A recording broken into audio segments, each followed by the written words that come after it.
सभी को जय मसीह। हम वचन पढ़ते हैं उत्पत्ति का पहला।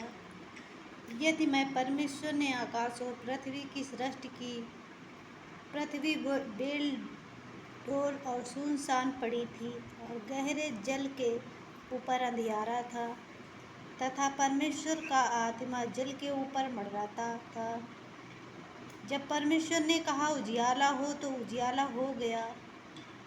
और परमेश्वर ने उजियाले को देखा अच्छा है, और परमेश्वर ने उजियाले को अंधियारे से अलग किया। और परमेश्वर ने उजियाले को एक दिन और अंधियारे को रात कहा तथा सांझ हुई फिर भोर हुआ। इस प्रकार पहला दिन हो गया। फिर परमेश्वर ने कहा जल के बीच एक ऐसा अंतर हो कि जल दो भाग हो जाए। तब परमेश्वर ने एक अंतर बनाकर उसके नीचे के जल और उसके ऊपर के जल को अलग अलग किया, और वैसा ही हो गया। और परमेश्वर ने उस अंतर को आकाश कहा तथा सांझ हुई फिर भोर हुआ। इस प्रकार दूसरा दिन हो गया। फिर परमेश्वर ने कहा आकाश के नीचे जल तथा स्थान इकट्ठा हो जाए और सूखी भूमि दिखाई दे, और वैसा ही हो गया। परमेश्वर ने सूखी भूमि को पृथ्वी कहा तथा जो जल इकट्ठा हुआ उसको उसने समुद्र कहा। और परमेश्वर ने देखा अच्छा है।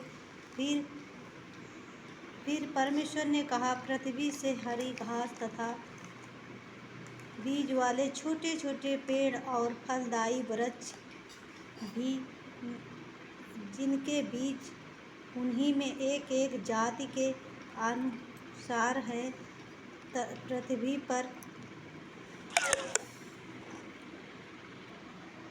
पर उगे। और वैसा ही हो गया।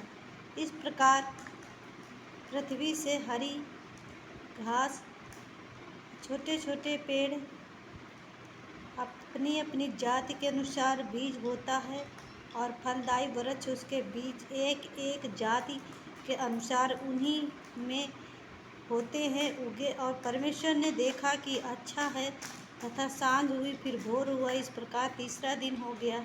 फिर परमेश्वर ने कहा दिन को रात से अलग करने के लिए आकाश के अंतर में जातियाँ हों, और वे चिन्हों और नियत समय और दिनों और वर्षा के कारण हो।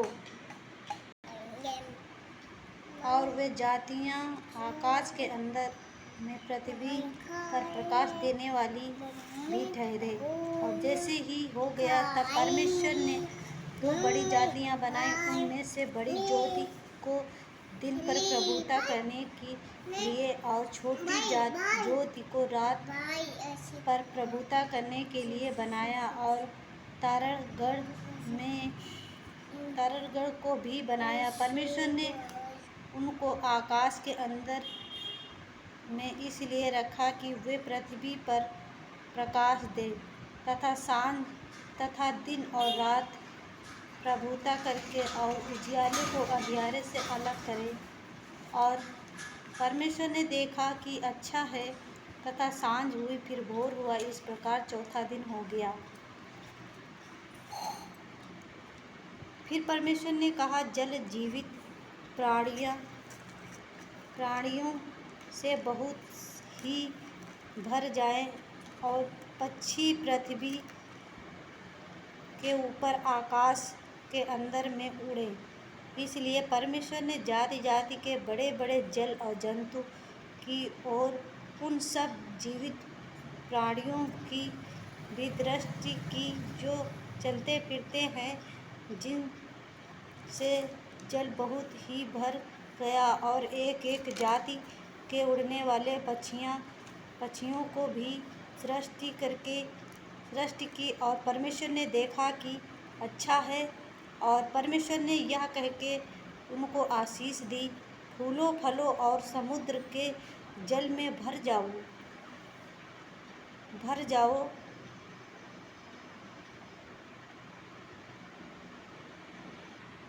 फूलों फलों और समुद्र के जल में भर जाओ। और पक्षी पृथ्वी पर बढ़े तथा सांझ हुई, फिर भोर हुआ। इस प्रकार 5वां दिन हो गया। फिर परमेश्वर ने कहा, पृथ्वी के एक एक जाति प्राणी अर्थात घरेलू पशु और रेंगने वाले जंतु और पृथ्वी के वन पशु जाति जाति के अनुसार उत्पन्न हुए, और वैसा ही हो गया।